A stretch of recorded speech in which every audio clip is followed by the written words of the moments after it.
Assalamualaikum warahmatullahi wabarakatuh. Selamat berjumpa kembali ya para pejuang cuan dan pejuang sangkuters. Bagaimana keadaan kalian semua? Semoga kalian dalam keadaan sehat semua ya. Dan saya doakan sukses semua buat kalian. Amin. Mantap jiwa ya. Dan tetap ya kawan, secangkir kopi harus selalu ada buat menemani kesempatan kali ini teman-teman ya. Oke, sebelumnya disclaimer terlebih dahulu. Nah, kalau kita lihat bersama-sama teman-teman ya, dari kinerja sektor kripto itu ya bisa kita lihat lah ya, belum baik-baik saja. Masih dalam kondisi koreksi, masih dalam kondisi konsolidasi gitu teman-teman ya. Cuman ya itu tadi teman-teman ya, kalau kita kuat mental ya kita slow aja untuk menghadapi penurunan seperti ini. Tapi kalau kita mentalnya udah apa ya, tergoyahkan, mungkin ya kan banyak speculation untuk melakukan cut loss gitu ya. Kalau para whale sekalian cut loss ya itu mereka seneng karena apa, harganya pasti akan cenderung mengalami penurunan.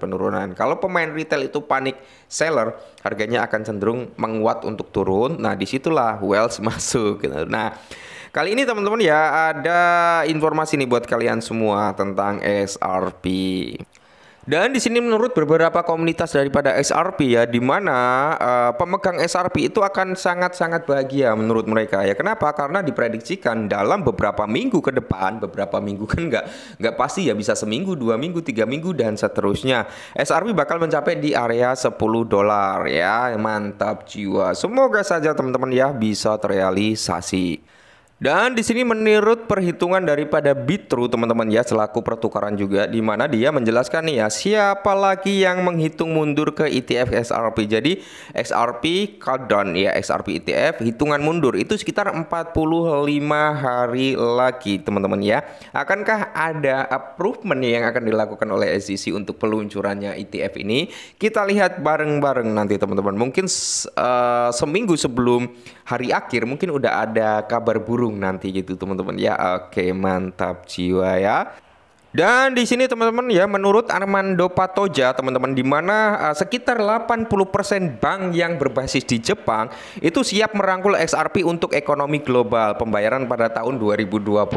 Mantap jiwa ya, kalau sampai bank yang berbasis di Jepang 80% aja itu merangkul kinerja daripada XRP untuk menggunakan XRP, wah di sini tidak menutup kemungkinan akan ada ya persentase lah ya, persentase kenaikan harga. Kalau ini udah dikonfirmasi loh ya, tapi kan ini belum dikonfirmasi. Baru kabar burung. Dan kalau kita lihat dari predictionnya teman-teman ya, untuk price-nya XRP ya ada dua titik yang harus terrealisasi, di mana kalau kita lihat ya, dia udah menyentuh di batas garis bawah. Dia saat ini sedang menuju ke ranah ATH barunya ya, ATH bulanan lah ya, belum menyebol ke ATH.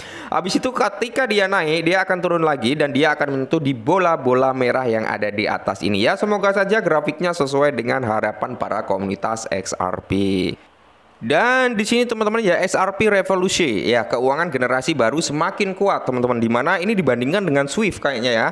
Jadi nilai pasar itu 147 miliar untuk XRP. Kecepatan pemrosesan atau transaksi yang terjadi di dalam ya Ripple gitu kan, itu sekitar 4 detik teman-teman ya. Ini jauh lebih cepat dibandingkan sistemnya Swift. Nah, terus di sini Throxput hingga 1,500 ya per detiknya.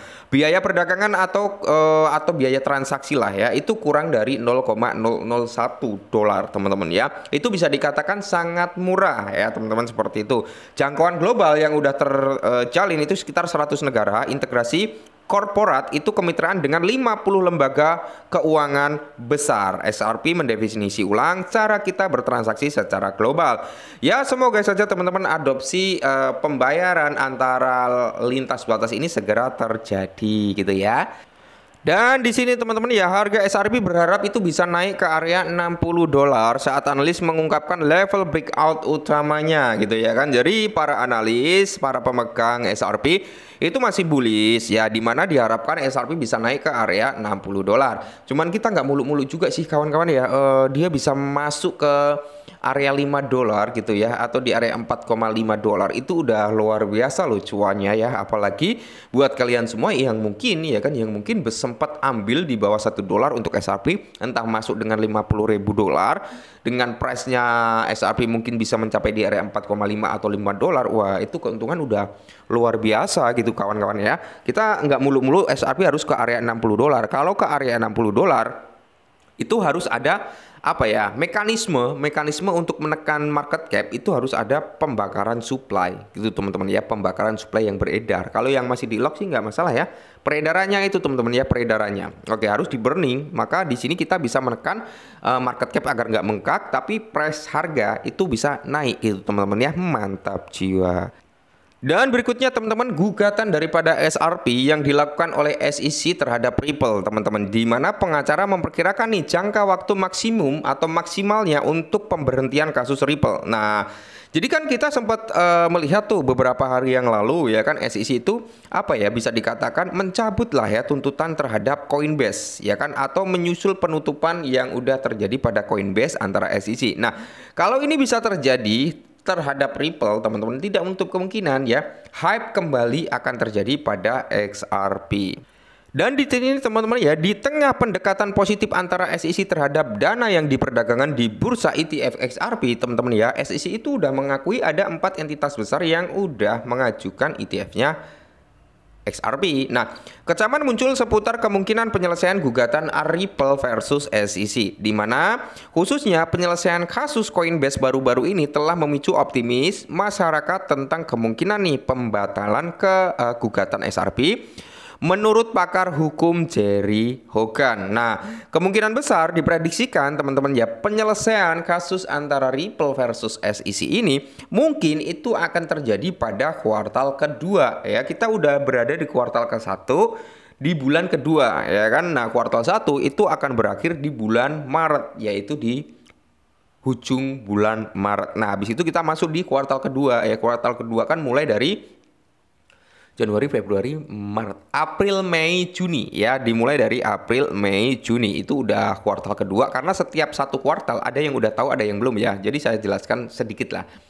Setiap satu kuartal itu meliputi 3 bulan. Jadi kuartal 1 nih ya berarti 3 bulan gitu kan. Nah, antara Januari, Februari sampai Maret. Kuartal kedua yaitu 3 bulan juga, antara apa? April, Mei, Juni. Kuartal ketiga 3 bulan juga, keempat 3 bulan juga, dan begitu siklus untuk sistem kuartal 1, 2, 3, dan 4 ya. Seperti itu. Nah, semoga saja teman-teman ya, dengan adanya penyelesaian ini ya, kalau semisal nih Q2 benar-benar clear kasusnya ya, tidak menutup kemungkinan teman-teman ya SRP bakal mengalami kenaikan lagi. Oke. Dan di sini diprediksikan ya mungkin akan terselesaikan di bulan Mei, April, Mei ya kan, berarti itu di bulan kedua di kuartal kedua ya. Semoga saja teman-teman ya. Oke lah, mungkin ini dulu sedikit informasi tentang SRP ya. Semoga informasi ini sedikit membantu buat holder SRP ya. Semangat, tetap semangat, kurang